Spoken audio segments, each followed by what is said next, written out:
My parents uninvited me from family reunion, so my grandpa showed up at my studio apartment in a limousine and said he's leaving me his entire $500 million fortune in his will. Hey family. Hit that subscribe button, drop a hello in the comments and tell us where in the world you're listening from. Alright, let's continue the story. The text came at 11:47 p.m. on a Tuesday. My phone lit up the darkness of my studio apartment, and I reached for it groggily, expecting a work emergency or maybe a friend checking in. It was my mother. Hannah, after careful consideration, your father and I have decided it would be best if you didn't attend the family reunion this year. Your presence would make certain family members uncomfortable. We need to prioritize family harmony. Hope you understand. I read it 3 times. My hands started shaking. The family reunion had been a tradition for 23 years. My entire life. Every summer at my grandparents' estate, the whole family gathered for a week of barbecues, games and catching up. I hadn't missed a single one. Till now. I sat up in bed, my heart pounding. Certain family members? I typed back. Mom, what are you talking about? The 3 dots appeared, disappeared, then appeared again. Finally, your sister Ashley is bringing her new fiancé. His family is very traditional. They've expressed concerns about your lifestyle choices. We can't risk making waves. This is important for Ashley's future. My lifestyle choices. I stared at those words until they blurred.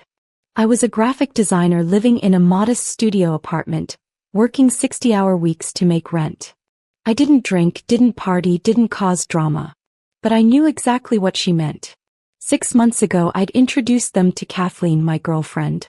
They'd smiled tightly through dinner, then never mentioned her again. Now I wasn't even welcome at family gatherings. I didn't sleep that night. Morning light filtered through my thin curtains and I felt hollow. I called my sister Ashley directly, hoping for some explanation, some misunderstanding. Just look, she sighed, sounding annoyed. Daryl's parents are loaded. His dad owns 3 car dealerships and they're very connected in their church community.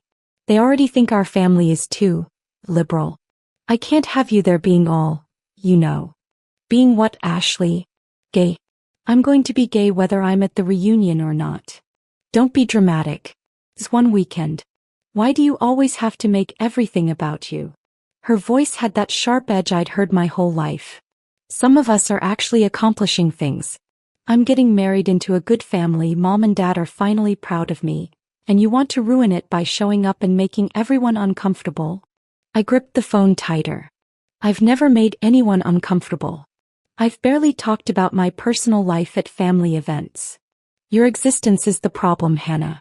Oh my God, did I really just have to say that out loud? She laughed, cruel and bright. Look, you're smart. Figure it out. Not everything is about your feelings. The line went dead. I sat on my couch, a second-hand piece I'd reupholstered myself, and felt something crack inside my chest. Ashley had always been the favorite. Prettier, more charming, always knowing exactly what to say. I'd accepted being second place, but I'd never thought I'd be erased completely. My phone buzzed. My brother Marcus Jr., we called him MJ. Heard about the reunion. That's messed up, but honestly, maybe it's for the best. You know how Dad gets. No support. No outrage. Just acceptance. I was truly alone. The next few days passed in a fog. I went to work, smiled at clients, delivered designs on time. But inside I was collapsing. Every family photo on my desk felt like a lie. Every memory of summers at Grandpa's estate felt tainted. Thursday evening I sat on my fire escape with a cup of tea, watching the sun set over the city. My phone kept buzzing with family group chat messages, all about the upcoming reunion. Aunt Teresa asking about menu preferences. My cousin Devin sharing his travel itinerary. Uncle James posting throwback photos from last year's event. I was still in the chat. They just pretended I wasn't. Hey Jazz. It was my cousin Devin suddenly calling. You bringing that girlfriend of yours to the reunion? I want to meet her. My throat tightened. Devin, I'm not coming this year. What? Why not? You never miss it. I couldn't say it. Couldn't admit that our family, the one he thought was so loving and close-knit, had thrown me away like garbage. Just work stuff. Big project. That sucks. Won't be the same without you. He sounded genuinely disappointed, which somehow made it worse. He didn't even know what they'd done. After we hung up, I finally let myself cry. Not quiet tears, ugly, choking sobs that shook my whole body. I'd spent my whole life trying to be good enough, successful enough, normal enough. And it hadn't mattered at all. My phone buzzed again. Unknown number. Is this Hannah? Yes, who's this? This is Robert Wilson, your grandfather's attorney. He'd like to see you. Tomorrow if possible. It's urgent. I'd always been close to Grandpa Davis. While my parents obsessed over Ashley's achievements and barely noticed my existence, Grandpa saw me. He'd attended my college graduation when my parents claimed they had a prior commitment. He'd called every month just to check in, asking about my designs, my life, my dreams. But he was 92 now, and I hadn't seen him in person since Christmas. His health had been declining, and the family whispered about preparations, about wills and estates. The reunion at his property was supposed to be one last gathering while he could still enjoy it. The reunion I was banned from. Mr. Wilson's office was downtown, all mahogany and leather and the smell of old money. I wore my best interview outfit, a blazer I'd thrifted and tailored myself, and felt absurdly out of place. Miss Hannah, Mr. Wilson greeted me warmly. Thank you for coming on such short notice. Your grandfather has been asking for you. Is he okay? Is something wrong? He's managing, but he's been quite distressed about something. He wouldn't tell me what, insisted on speaking with you directly. Mr. Wilson handed me an address.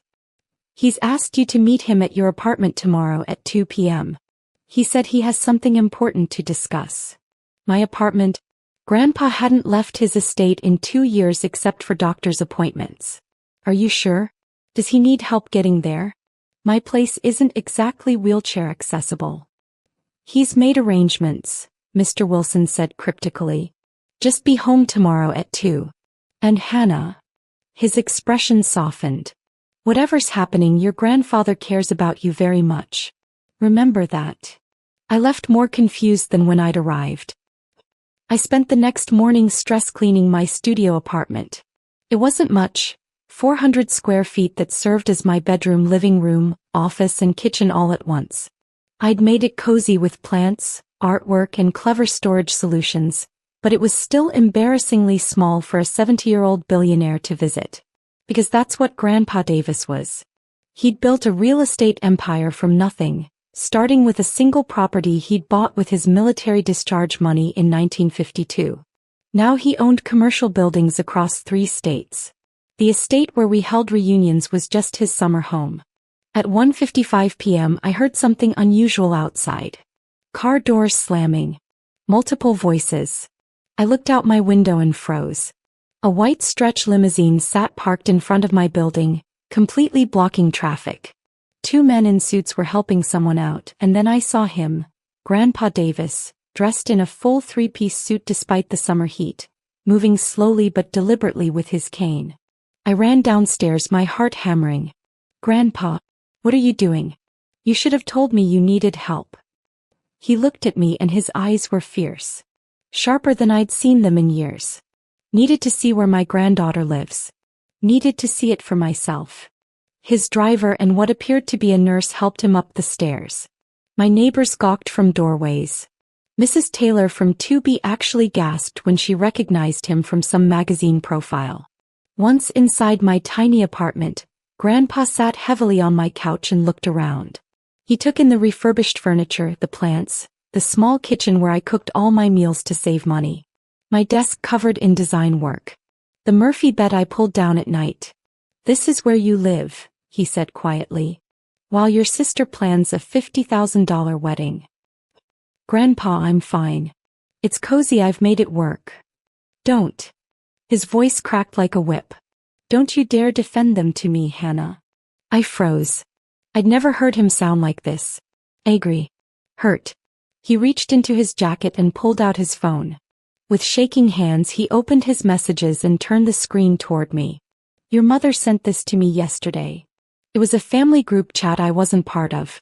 The message from my mother read, "Everyone, please note that Hannah won't be attending this year's reunion. We've decided it's best for family cohesion given Ashley's engagement. Let's all agree not to bring up this difficult subject with Dad. He's old and won't understand." My stomach turned to ice. Won't understand? Grandpa's voice shook. I lived through segregation, Hannah. I fought in Korea alongside men who loved other men. I've spent 92 years on this earth learning and growing and trying to be better. And my own daughter thinks I'm too old and stupid to understand that love is love. Tears streamed down my face. You knew. This whole time, you knew why they uninvited me. I called your mother yesterday morning. Asked why you weren't responding in the family chat, why you seemed quiet. She tried to feed me some nonsense about you being busy with work. His hands clenched around his cane. So I called you directly. Your phone rang 6 times before you answered, and when you did, you'd clearly been crying. So I did something I'm not proud of. I had Robert access your phone records with that emergency contact permission you gave me years ago. I saw that text from your mother. Grandpa. They erased you, sweetheart. Like you never mattered at all. Grandpa reached out and took my hand. His skin was paper-thin, spotted with age, but his grip was surprisingly strong. I need to tell you something. About my will. Grandpa, you don't need to talk about that now. Yes, I do. He looked at me intently. I've been revising my estate plan for months. Your grandmother, God rest her soul, always said I should be fair to all our children and grandchildren. So I had everything divided equally. Your mother, your Uncle James, your Aunt Patricia. Each of them would get a third, to distribute to their children as they saw fit. I nodded. I'd always assumed that's how it would work. Old money families always kept things in the bloodline divided fairly. But your grandmother also said something else, Grandpa continued. She said, watch how people treat those who can do nothing for them. That's their true character. I've been watching, Hannah. For years I've been watching. He pulled out a folder from his briefcase. His hands shook, but he refused the nurse's help. Inside were documents, printed emails, text messages. Evidence carefully compiled. This is from 3 years ago. Your mother asking me to skip your college graduation because Ashley had a sorority event the same weekend. This is from last year. Your brother asking me to reduce my birthday gift to you because it might make Ashley jealous. These are group chats where they mock your career, your apartment, your life. Always when they thought I wouldn't see. My vision blurred. Why are you showing me this? Because yesterday I made a decision. I had Robert draw up new papers. He pulled out another document. I'm leaving my entire estate to you, Hannah. All of it. $500 million, every property, every investment. Everything. The world tilted. I couldn't breathe. $500 million. The number was so large it didn't feel real. Grandpa, you can't. Mom and Uncle James and Aunt Patricia, they'll what? Prove my point. His voice was bitter. They don't love me, Hannah. They love what I've built. They love the idea of inheriting enough money to live like royalty. But you loved me when you thought I was just an old man with stories. You called every month even when you were struggling. You sent me those drawings you made, remembered my birthday with handmade cards because you couldn't afford store-bought. That doesn't mean I deserve everything. It means you deserve more than being erased from your own family. He was crying now, tears running down his weathered face. Do you know what your mother said when I confronted her this morning? She said, Dad, we're protecting you from having to deal with Hannah's lifestyle at your age. Wouldn't it be better to remember the family as normal and happy? Normal. As if you're some kind of aberration that needs to be hidden. I sank to the floor, my legs giving out. The nurse moved to help me, but Grandpa waved her back. He slid off the couch with effort, kneeling beside me and pulled me into his arms the way he had when I was little. I won't be here much longer, sweetheart. Doctors give me maybe a year, probably less. And I'll be damned if I leave my life's work to people who think love has terms and conditions. He held me tighter. You're the only one who loved me without expectation. The only one who sees people's hearts instead of their bank accounts. What about Ashley and MJ? They're not responsible for what Mom and Dad did. Aren't they? His voice was soft but firm. Grandpa slowly got back on the couch and I sat beside him, still reeling. The nurse handed him water and he sipped it carefully before continuing. Last week I called each of your cousins. Devin, Marcus Jr., Ashley. I told them about your mother's text about you being uninvited. I wanted to see what they'd say. What they'd do. My stomach knotted.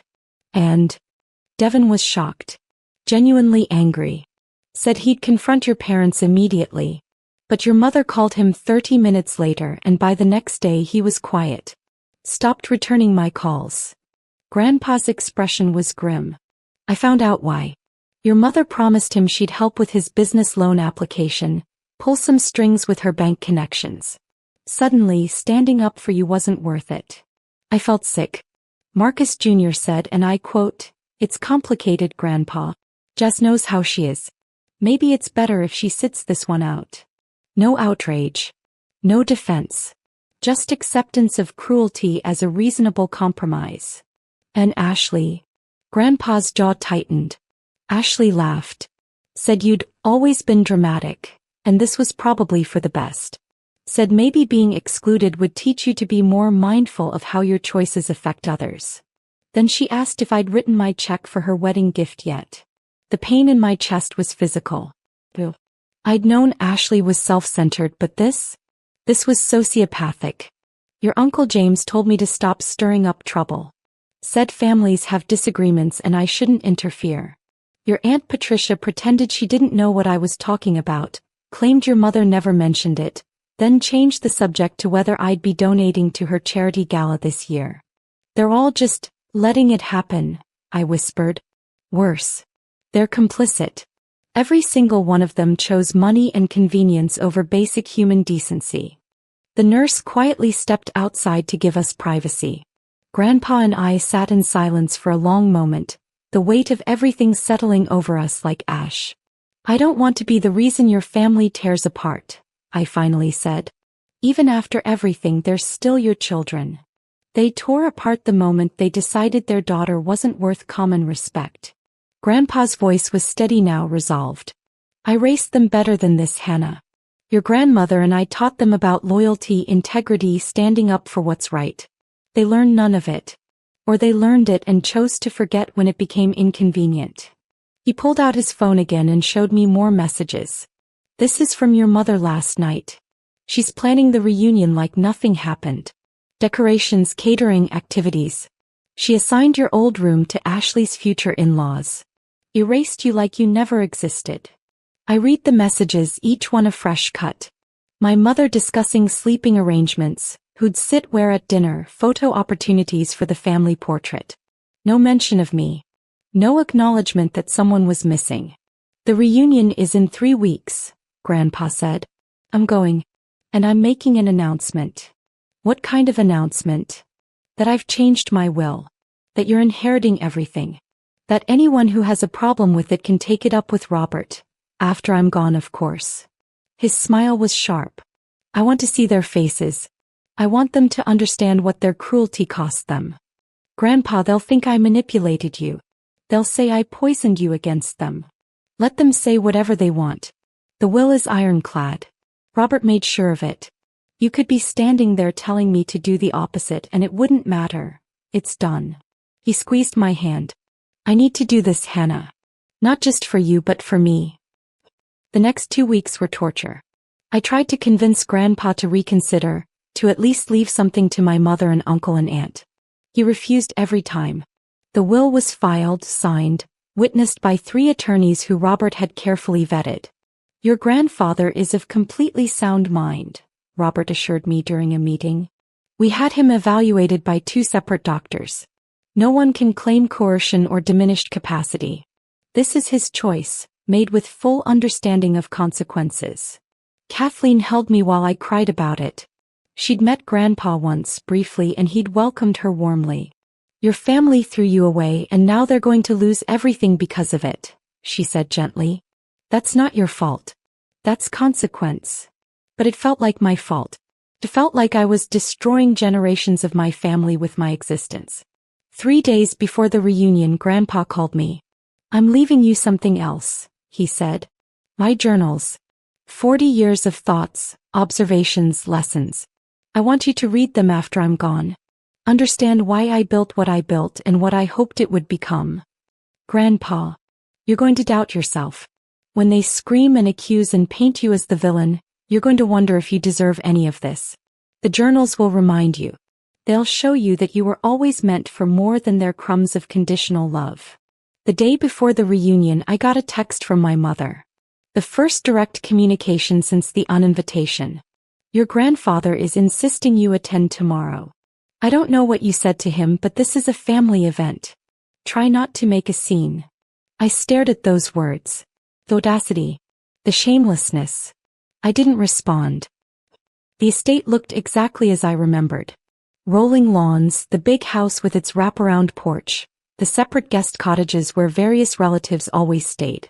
Cars lined the circular driveway, luxury vehicles, all of them. Ashley's new BMW, Uncle James's Mercedes, Aunt Patricia's Lexus, and Grandpa's limousine which he'd sent to pick me up. I walked up to the house with my heart hammering. Kathleen had wanted to come for support, but I'd asked her to stay home. This is going to get ugly, I told her. I don't want them targeting you too. The door opened before I could knock.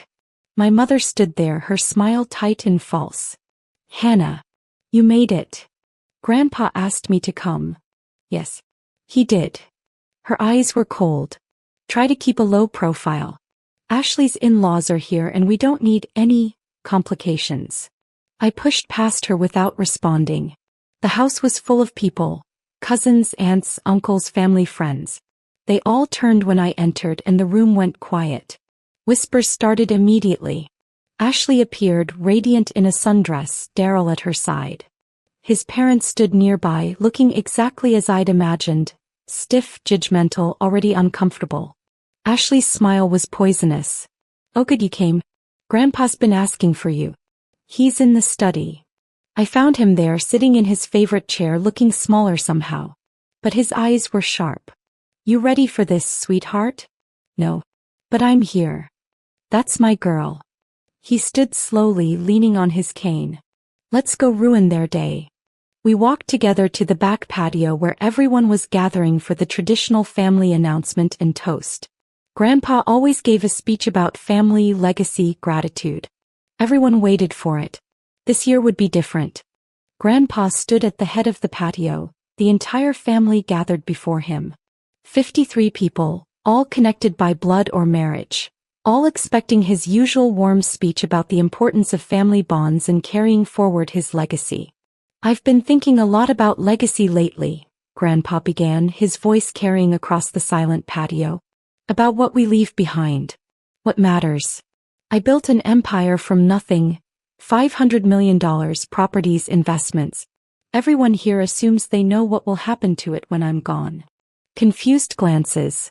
My mother's smile started to falter. I've watched you all these past years. Watched how you treat each other when you think I'm not looking. Watched who calls just to check in and who only calls when they need something. His eyes swept the crowd. 3 weeks ago, my granddaughter Hannah was uninvited from this reunion. Told she was unwelcome. That her existence would make people uncomfortable. The silence was deafening. Ashley's face went white. Daryl's parents looked confused. My mother opened her mouth to speak, but Grandpa raised his hand. Not one of you stood up for her. Not one. Some of you actively participated in her erasure. Others stayed silent to protect your own interests. You taught me something important. Blood doesn't guarantee loyalty, and family is what you make it, not what you're born into. He pulled out a document from his jacket. This is my will. Updated 3 weeks ago. Hannah inherits everything. Every dollar, every property. The rest of you get nothing. Chaos erupted. My mother screamed. Uncle James started shouting about manipulation. Ashley rushed forward, tears streaming, begging. Daryl's parents backed away, horrified. Cousins argued, some crying, some angry. But Grandpa just stood there, holding my hand, watching the people he'd provided for destroy themselves with their own greed and rage. And through my tears I understood. This was never about money. It was about showing me that I was worth more than their conditional love. That I didn't need people who only wanted me when I was convenient. The family I was born into was broken beyond repair. But standing there with Grandpa's hand in mine, I realized I was finally free to build something better. Something honest. Something real. Even if it meant standing alone. If you've experienced family rejection or struggle with conditional love, know that you deserve people who celebrate you as you are. Like and subscribe for more stories about finding strength in impossible situations. What would you do in Hannah's position? Drop your thoughts in the comments below.